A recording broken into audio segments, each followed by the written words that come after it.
Okay, in this week's episode, we'll talk about a lot of bullshit, a very interesting book, and adult finances. Hi, I'm Matt. Parenting is hard, but do you know what? I've got some questions. And I'm Dan. Maybe I've got the answers.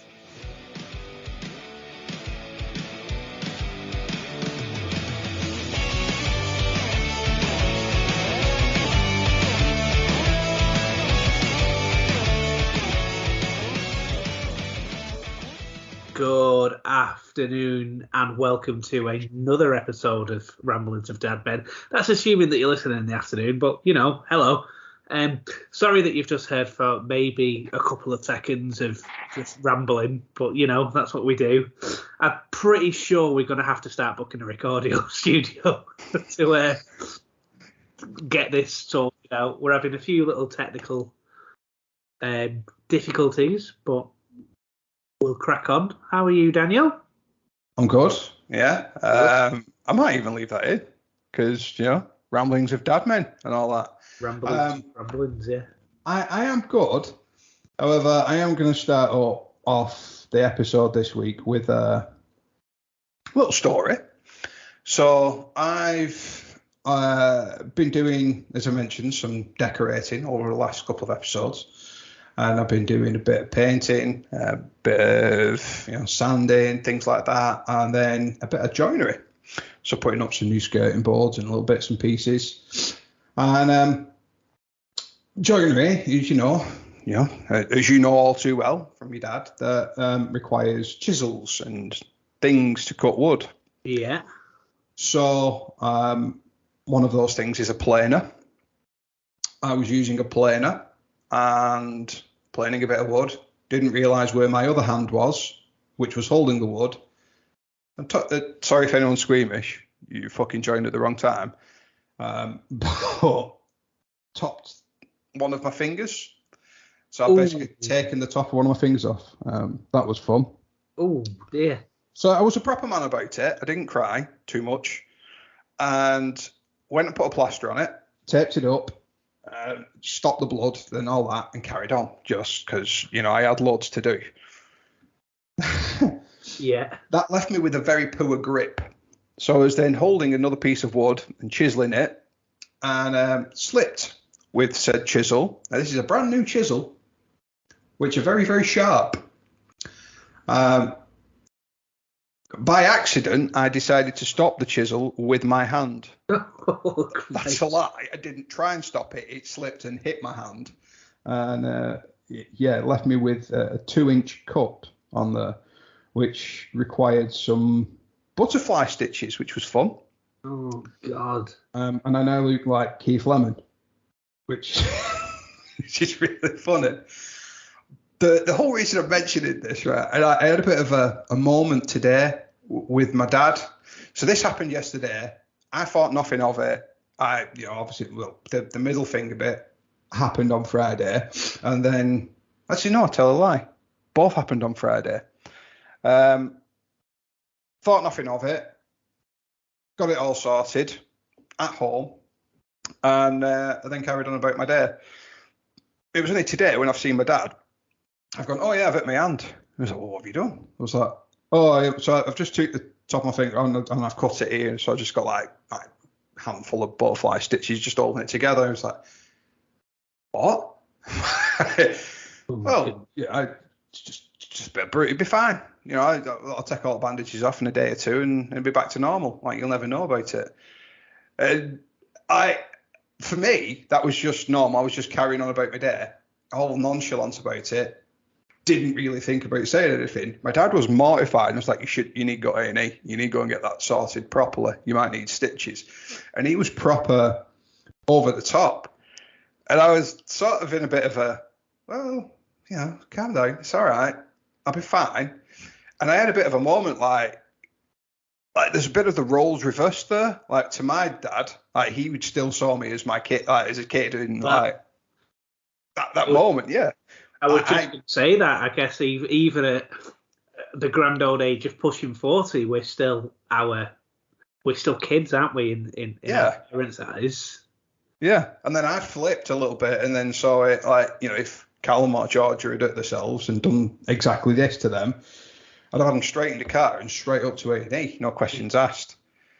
So I just thought that was a bit of an interesting thing that happened this week, and it's still getting those moments of realization that I am still someone's kid. Yeah, and I guess the thing is that, fast forward 15 years from now when we're ramblings of granddad men, that doesn't work. Not fucking maybe not 15 years, maybe 20 years. For you, maybe like another 40 years for me, hopefully. Thanks.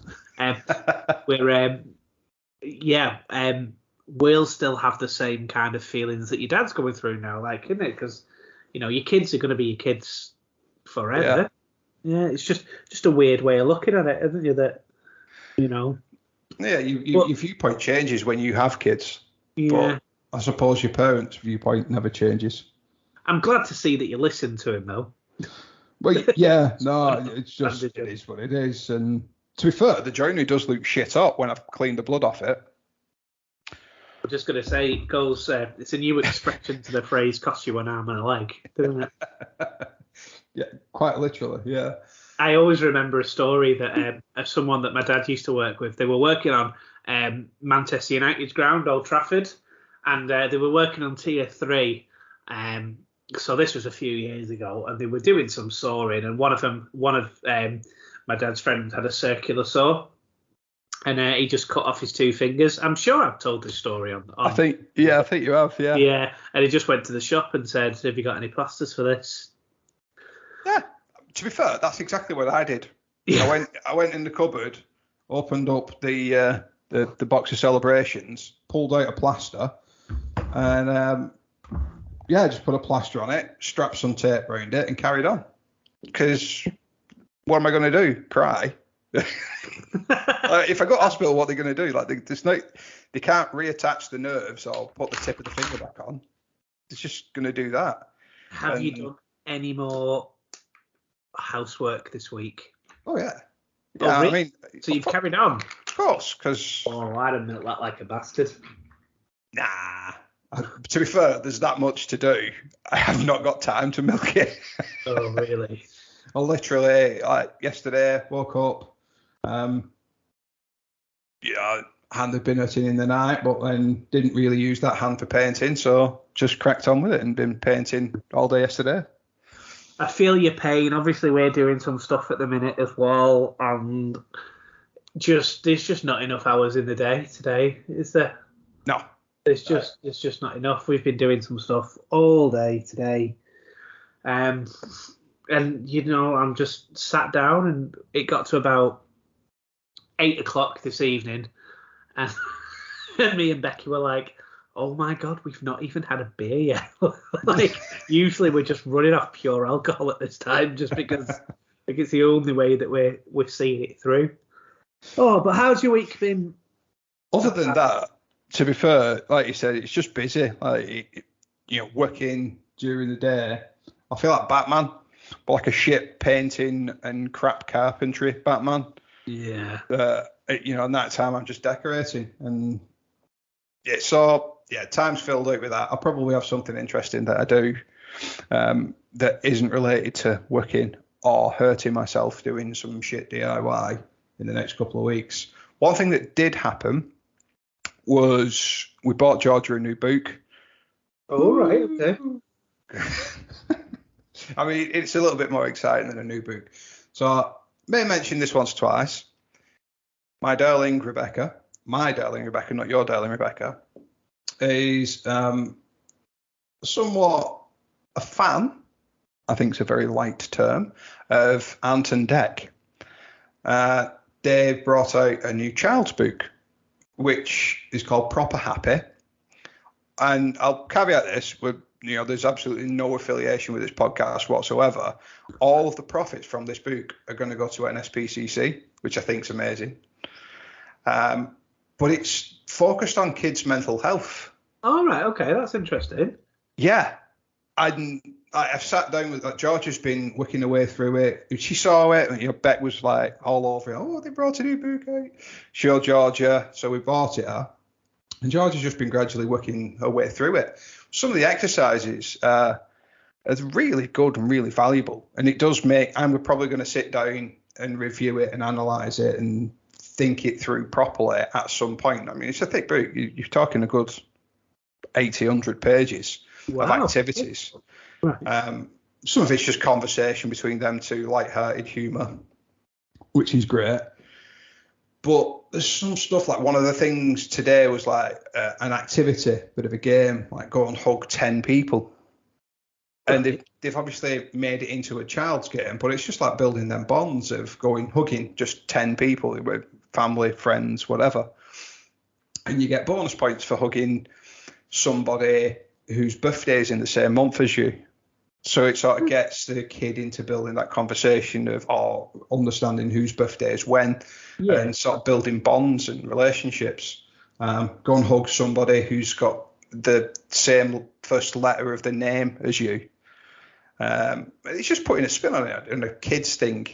But I just thought it was a great topic. And obviously they're backed by the fact that everything's going to NSPCC.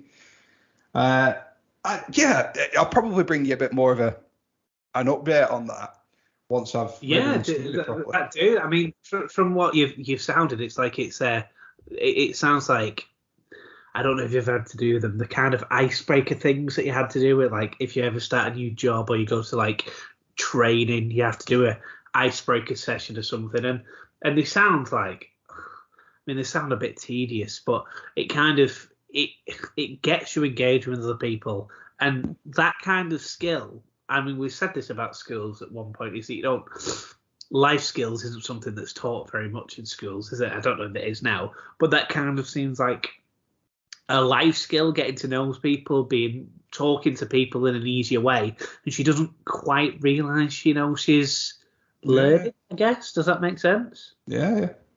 Agree. Too. I think that's a recommendation. If ever heard one, we'll have a look into that. What about you? What have you been up to? Oh, well, I guess it's just work at the minute, and then a few other things rattled in between. Flossie and I went to the park this afternoon. I'm sure we've talked about this, and not just Flossie, but 4 and 5 year olds in general are quite fussy eaters. We managed to get Flossie to eat something that she'd never eaten before. It was from the ice cream man, and it was a nice lolly, but I'm counting it as a win. Right, I didn't get her to just eat milk chocolate. She also had white chocolate. Exactly, right. No, but she's quite funny with textures and stuff like that. So, like I say, we've had a really busy today. Like, we've been doing lots of things in the house. So I went to a famous, well-known bakery for lunch, the only bakery that's open. And I don't want to say its name because it's the most famous one. It's the shittest one, to be honest with you. I hate it. They never fucking just if there's one thing you do, heat up the bastard pasties. That's all I want you to do. I'm from Wigan. Have you ever had the sausage rolls, the vegan ones? I have had. Do you know? I don't mind the vegan sausage rolls, to be honest with you. They would taste sensation. Yeah, that was probably the first vegan thing I ever ate. And I like them. They do a vegan cheese, bean, and sausage thing, and they do a vegan. They did a vegan like Christmas pasty as well. I am sorry. I don't like to interrupt. I'm just going to correct myself there before some little jumped up tart tells me that a vegan sausage roll is not the first vegan thing that I've ever eaten. If I've ever eaten a side salad, I don't like side salads, but I do eat them.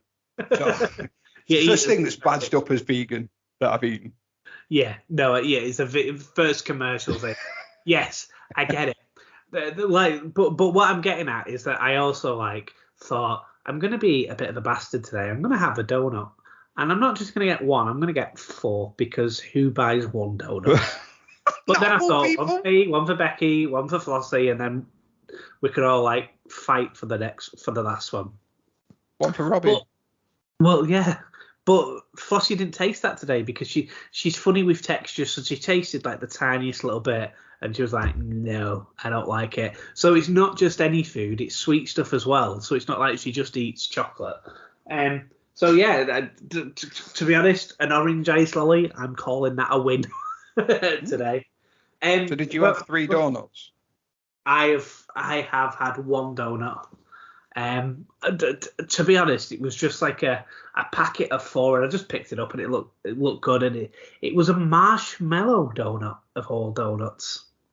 I mean, that's 2 steps away from Rocky Road, so I'll take it. Yeah, it was good.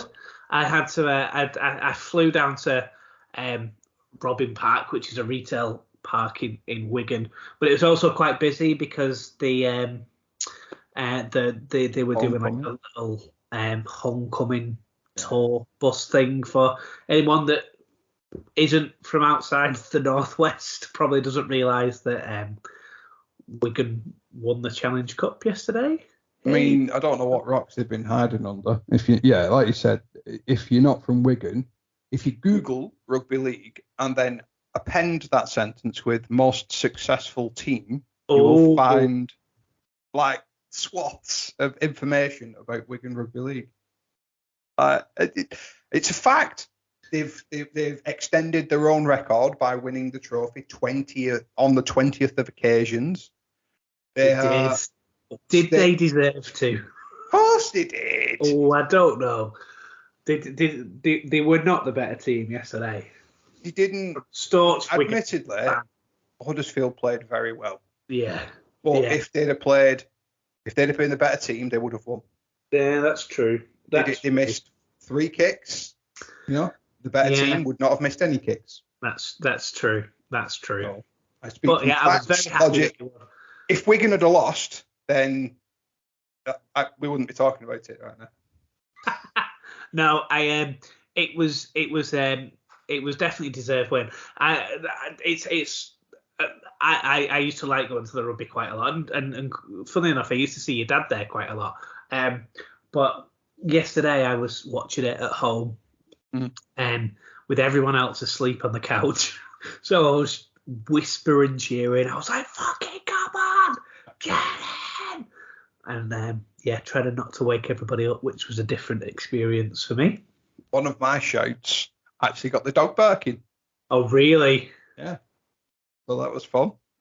We sat there and watched it, and I was like, yes! Jumped up, and I think I scared the dog a little bit. About 2.5 minutes to go, or 3 minutes to go, about that time, was it, by any chance? No, it was when Jai Field scored. Oh, right, okay, yeah. And then that one, she was firmly wide awake because I was jeering and shouting at that point anyway. And I mimicked the same stance and action that Liam Marshall did. He scored. Yeah. Double bicep. Yeah. Ah, shit, my hands hurting. Oh, right. Well, let's talk about what I thought might be a good little thing to talk about. I'm on a dad's. We've talked about mental health quite a lot on this podcast. We've had a episode 30 was a mental health special, which seemed to do quite well. But we've talked a lot about how dads don't speak so much anymore. On Facebook, I decided to bite the bullet and add myself to a little dad group, and just talk to people about things that are going on, really. And there's lots of really I guess difficult conversations going on there. But one of the conversations that came through it yesterday was about a guy that was really struggling at the minute. He works full time. His missus works full time, but he's just not earning enough money. And it just got us thinking about. He was talking about side hustles, and he was talking about savings. I remember us last week having a really boring conversation off air about how we're trying to change savings accounts because it's gone up by 6.6%. And it was just about the kind of, I guess, the struggles that not so much a man has to go through because it's everybody, but the struggles you just have to go through just to be comfortable, and I don't want to sound like a millennial that's saying our parents had it better than us and stuff like that, but just kind of things like, have you ever had to, what kind of things have you had to do, not so much to get by, but, if you ever found yourself that you've had to be a bit more careful with money, or you've had to pick up some freelancing, or you've had to, do some selling on Facebook, for example. What kind of difficulties have you, not so much difficulties, but have you ever had anything like that where you thought, oh God, this is going to be a difficult few months? Well, I know we definitely have it harder than our parents. Yeah. Well, yeah. Just throwing that out there because you said we wouldn't say that. Yeah, I mean, obviously, so we do know this isn't just a sprung on us. We've done a little bit of prep on this. There's some facts and figures that back that up, and I think for me personally, I sort of align with some of those facts. Really, definitely in my younger days, my earlier life. I remember when I got my very first wage, pissed it all up the wall because it was novel to have an amount of money just freely available. Yeah. And then, at that time, pre-credit crunch, again, sounding like a millennial, but credit was sort of given out to anyone and everyone. Well, this is the thing as well, and this is what I was mentioned. We're probably the very last of the generation that gave free things out. I mean, I remember going to college, and you can, I mean, if you want to say that you was part of this, you can or cannot. But I remember going to college and getting my EMA, my 30 quid a week just to go to college, and spunking it in Ladbrokes. Before 18, we were only 16 or 17. But it's just as soon as again, you could argue that we were kids, but I remember Virgin ringing me up and saying, "Do you want $3,000 on a credit card?" And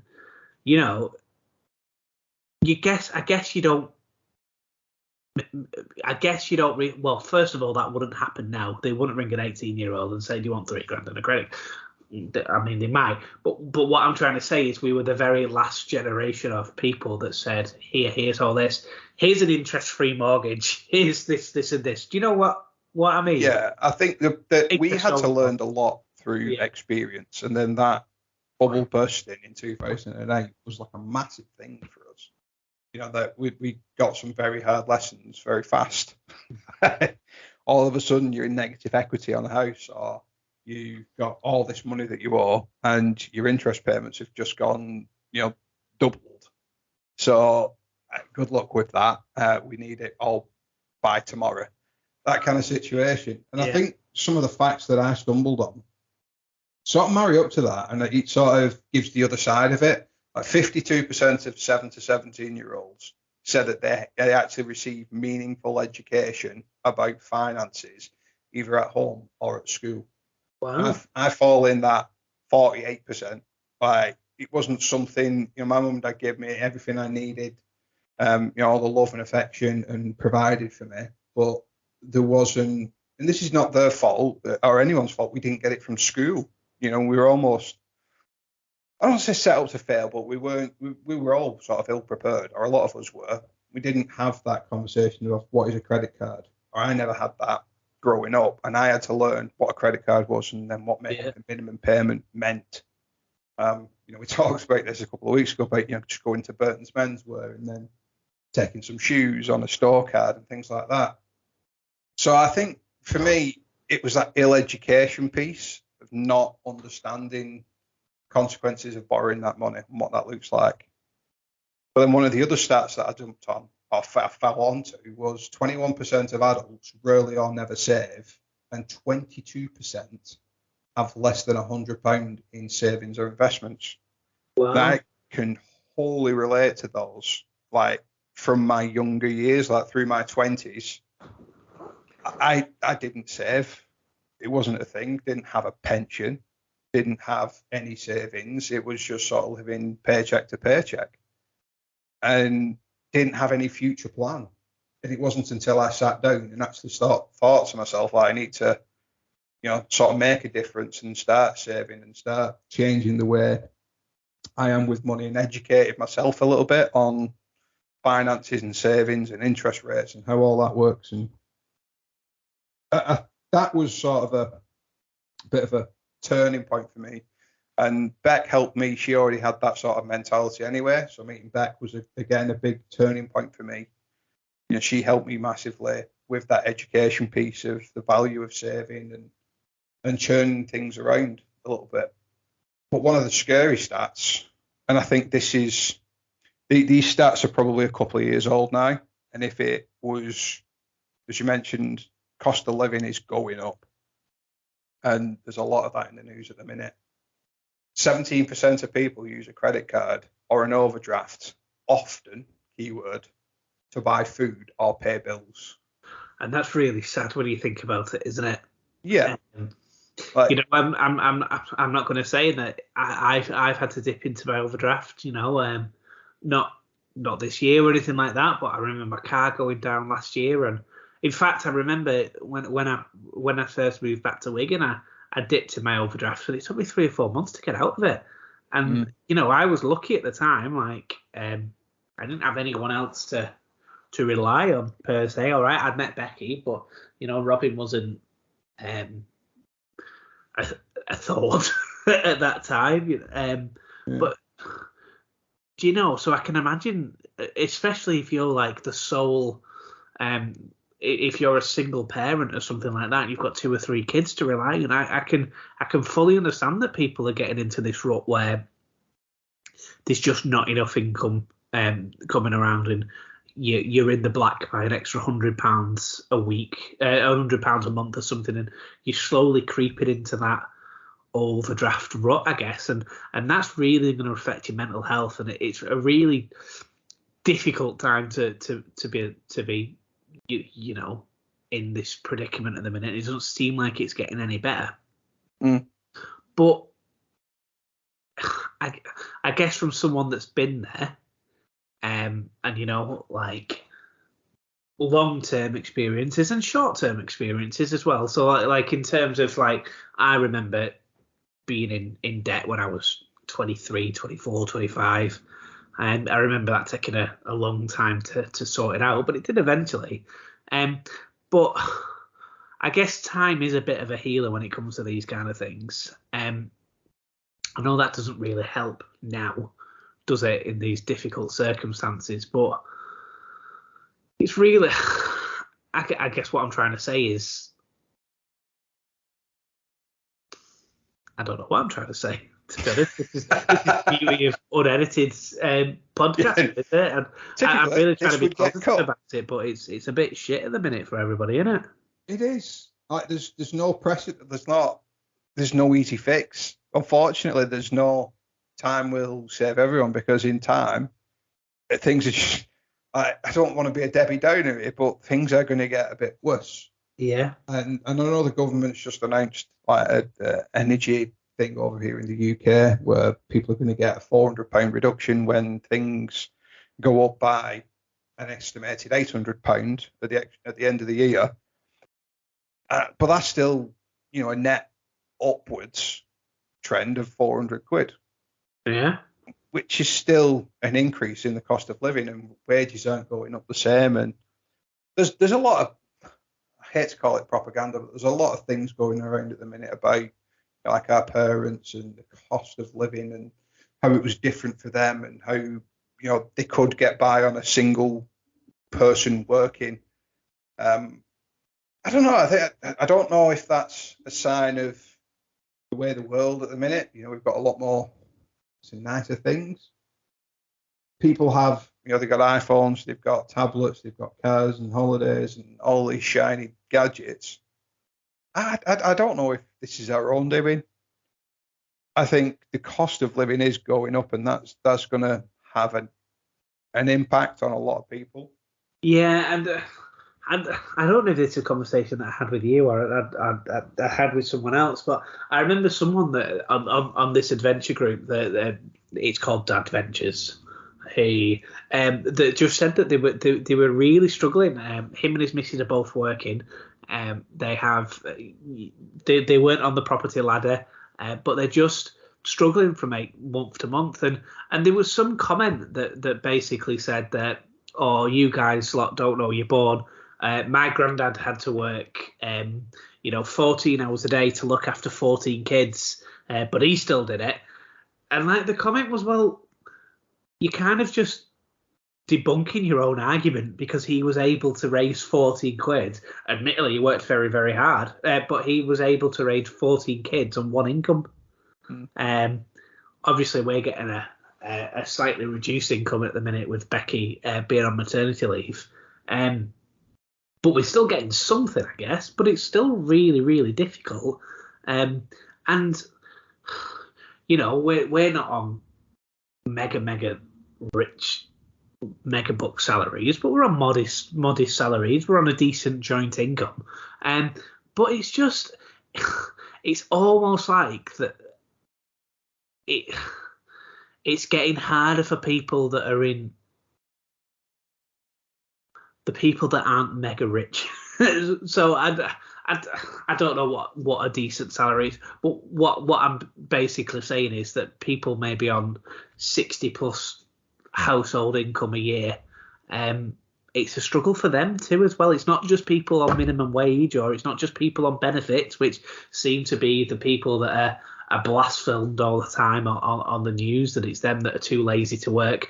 Also, just like to put out a figure that most people on universal credit are still working. There's a reason that universal credit is a thing, and that's for people to try and top up their incomes as well. Lots of single parents are on the universal credit because people, the government has set a bar that £32,000 is the livable amount for someone with one child and one income. I mean, don't get me wrong, that's probably right, but there's not many £32,000 jobs up north, is there? Really, if you think about it, that's quite a decent salary from where we are. So it's mostly people that are working that's on universal credit, and they're finding it hard as well. And it's just, I mean, obviously, one of the things that we've done is that I've took a second job. I don't work loads. I work about 10 hours a week, or 8 hours a week, or 15 hours a week, but whatever's needed. We're starting to feel the benefit of that a little bit.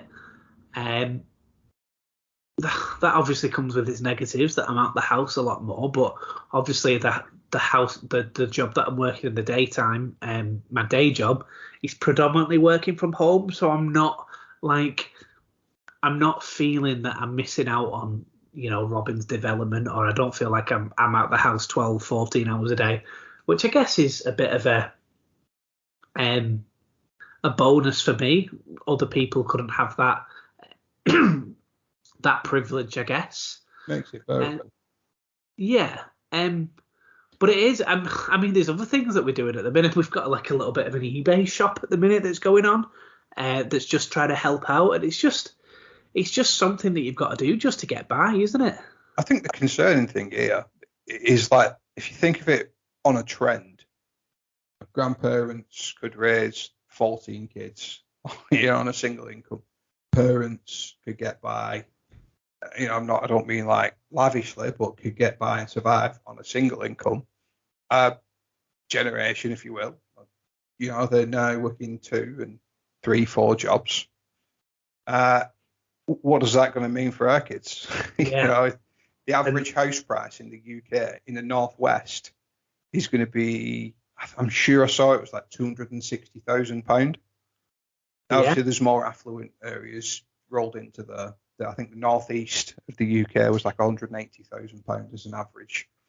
But you think you've got to save up 30% of that if there's a good deposit to get a good interest rate, a fair interest rate.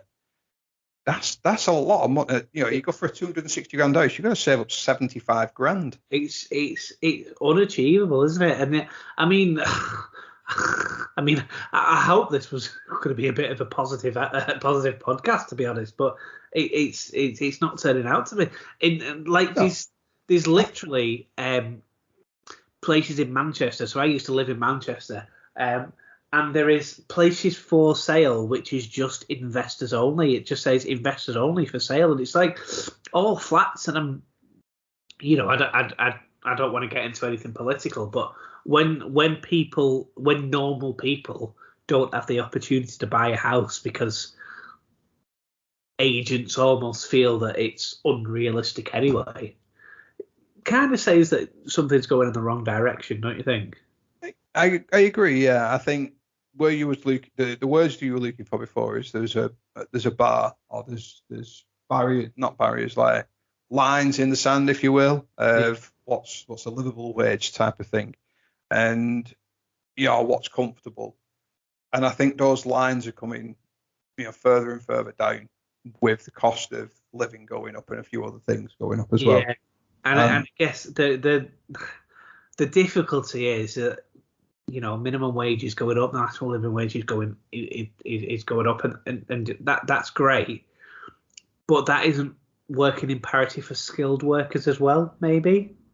No. So like skilled workers are still stagnant on the wages. You may, I mean, I know what industry you're in, so it's like, but in terms of other industries where people have only been getting no pay rises, or I mean, like 1% pay rise in 7, 8, 9 years, when the it's real term pay cuts, the parity is starting to wane a little bit, and it's almost like everyone's on a similar kind of wage now. Yeah, I think just try and put a bit of a positive spin towards the end of this now, but the only thing you can do, I don't want to sound like I'm pushing, not the thing that worked for me, and the thing that I'm trying to instill into my kids now is that learning piece, that education on what finance is. Yeah. On what's a bad decision, what does a bad decision look like from finances. The credit cards on a 34% APR is very, I don't want to say easy, but it's more accessible to get one of those types of credit cards. And you can very easily, £1,000 on one of those cards can take you years to pay off, just paying the minimum amount. Yeah. Because it's designed to keep you, sort of locked in. Yeah.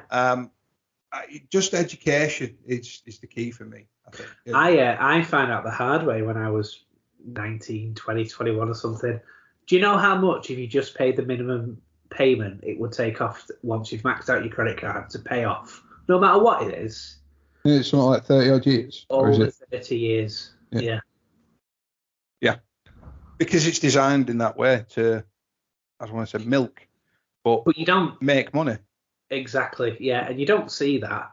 And, now that we're in a slightly better position from the times of like we've not saved up huge amounts or anything like that, but I'm certainly in a better position now that we're combining our income.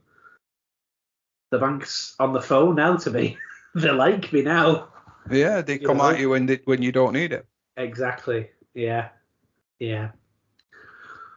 Well, just to lighten the mood up a little bit, I don't know if George has had to do this at her school, but Flossie had like a fancy dress on her last day of term. Didn't do fancy dress, but she had something similar. Yeah, so they didn't do fancy dress. They were told to. They basically had a Jubilee party, and they had to dress up as a member of the royal family. She didn't go as a member of the royal family. She went as a princess, very much akin to Belle from Beauty and the Beast, like yellow dress. Not was my suggestion. My suggestion was far more barbaric. Let's just say the Pizza Express box wasn't ordered. And unfortunately, that's actually going to stay in the podcast edit. Well, it never happened, but yeah, I'd love to see the teacher sweat it out. You see what I did there? Oh. Doesn't sweat. Right. So that lovely bombshell. Yeah, let's go. We'll try and make it a bit more positive. Let's be British about this next week and stiff upper lip, and we'll think of some good news stories for next week, eh? Yeah, I mean, it's good to talk about this stuff. We will keep talking about the stuff that's meaningful, but yeah, we'll try and put a bit of a positive spin on next week's. Yeah. Okay. Right, see you later, guys. Thanks for listening, and we'll speak to you next week. See you next week.